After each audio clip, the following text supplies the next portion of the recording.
Good day to you all. நாம் ஒரு மொழியை கற்க வேண்டுமாயின் நம்மிடம் இருக்க வேண்டிய அத்தியாவசியமான பண்பு இடைவிடாத பயிற்சி, a constant practice. அந்த வகையில் நாம் தினமும் 10 வாக்கியங்கள் தமிழிலும் அவற்றை எவ்வாறு ஆங்கிலத்தில் பேசிடலாம் என்பது பற்றியும் பார்க்க போன்றோம்.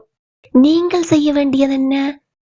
தினமும் 10:30 மணிக்கு காலையில் வெளிவருகின்ற இந்த வீடியோவை பார்வையிட்டு இங்கு பயன்படுத்தப்படுகின்ற வாக்கிய அமைப்புகளில் தினமும் பேசக்கூடிய வாக்கியங்களை முடிந்தவரை உருவாக்கி பாருங்கள், எழுதி பழகுங்கள், பேசி பழகுங்கள், மறக்காம கமெண்ட் பண்ணுங்க. One day you can be fluent in speaking English. If you have any doubts, please do comment.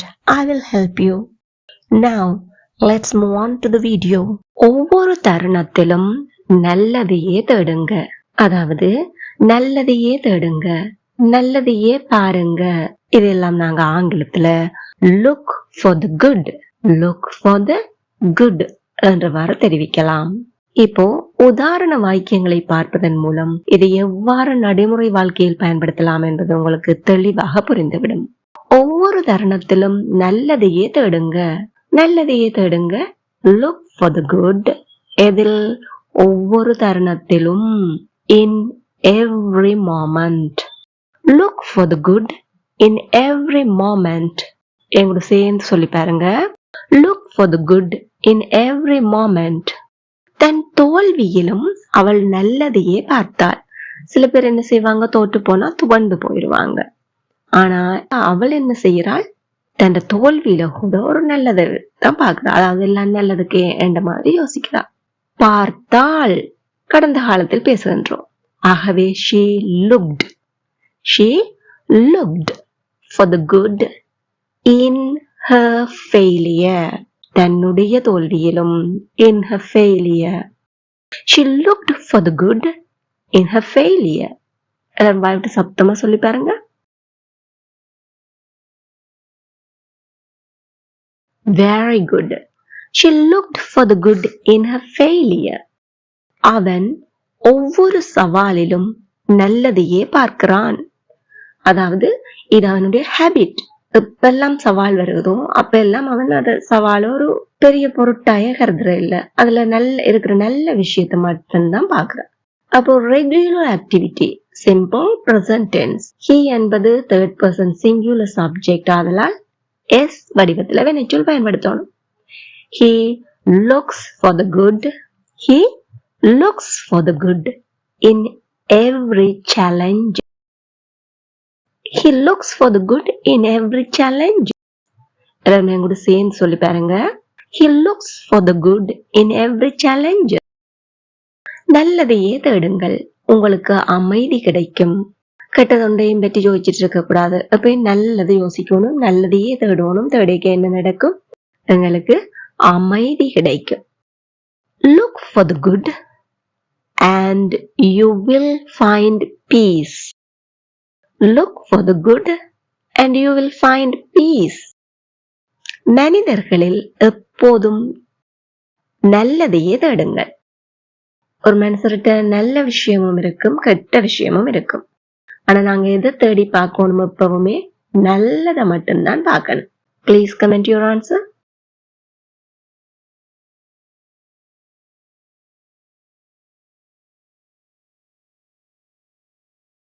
Very good. கடினமான நேரங்களிலும் கூட, அதாவது டஃப் டைம்ஸ்ல கூட அவன் நல்லதையே தேடுகிறான். கஷ்டப்பட்டு இருந்தா கூட, கடினமான வேளையில கூட நல்லது எதுவோ அதை மட்டும்தான் பாக்குறான், தேடுறான். Comment it now.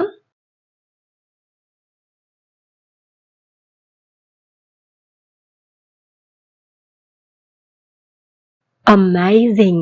You got it. அந்த மோசமான சூழ்நிலையிலும் நாம் நல்லதையே தேடினோம். கடந்த காலத்தை பற்றி குறிப்பிடுகின்றோம். Comment it now.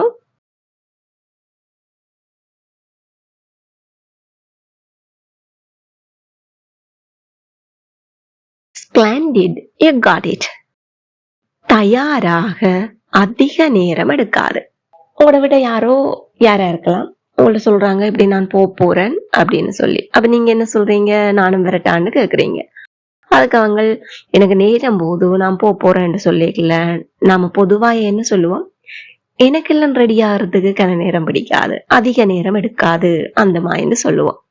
இவ்வாறு அதிக நேரம் எடுக்காது என்பதை நாங்கள் ஆங்கிலத்தில் இட் டசன்ட் டேக் லாங் என்றவாறு குறிப்பிடுவோம்.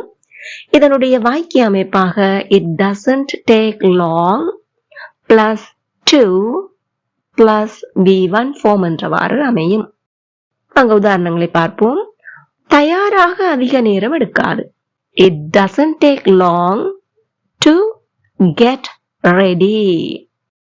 It doesn't take long to get ready. Again, it doesn't take long to get ready. இந்த புத்தகத்தை வாசிக்க அதிக நேரம் எடுக்காது. சொற்ப நேரத்திலேயே வாசிச்சு முடிச்சிருவேன், அதிக நேரம் எடுக்காது, வாசிச்சுட்டு வாரன் அப்படின்னு சொல்லலாம்.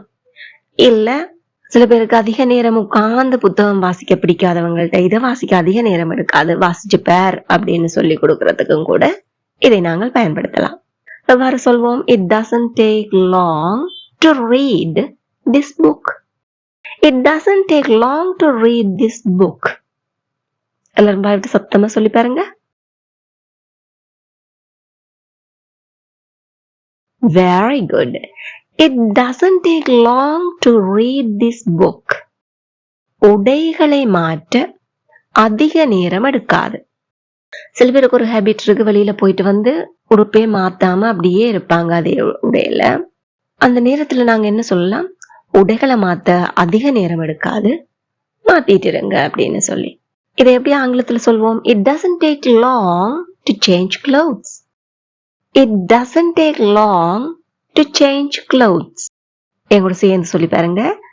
It doesn't take long to change clothes. பற்களை துலக்க அதிக நேரம் எடுக்காது. Comment it now.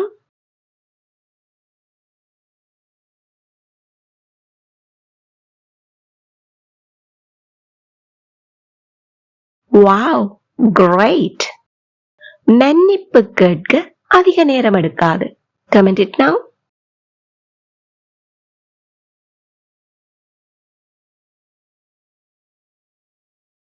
Very good.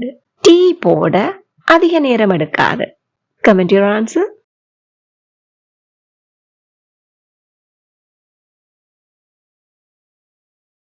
Splendid. You got it. நேற்று அதை செய்தது நீதான்.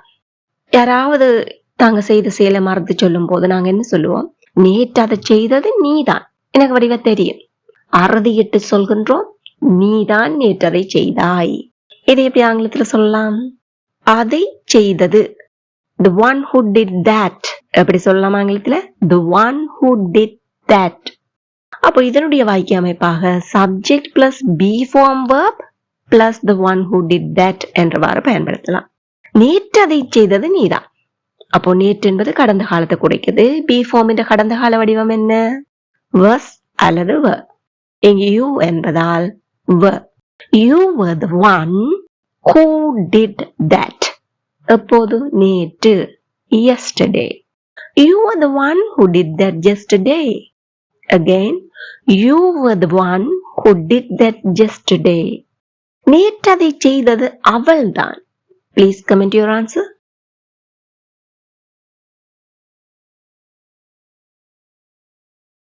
Very good. You got it. என்னை குறை சொல்ல வேண்டாம். அதை செய்தது நான் அல்ல. யாரோ உங்களை குறை சொல்லிட்டு இருக்கிறாங்க. அப்ப அவங்கள்ட்ட என்ன சொல்றீங்க? என்ன குறை சொல்ல வேணாம், அதை செய்தது நான் அல்ல. நெகட்டிவ் ஃபார்ம் பயன்படுத்த போன்றோம். Don't blame me. Don't blame me.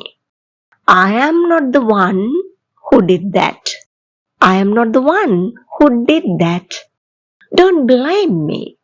I am not the one who did that. Again, don't blame me. I am not the one who did that. அந்த தவறை செய்தது அவள்தானா? அந்த தவறை செய்தது அவள்தானா? வினா, is she the one? Is she the one? Is she the one who did that mistake? Is she the one who did that mistake? Again, is she the one who did that mistake? உங்களுக்கான வினா, உண்மையை சொல், அதை செய்தது நீதானே? Please comment your answer.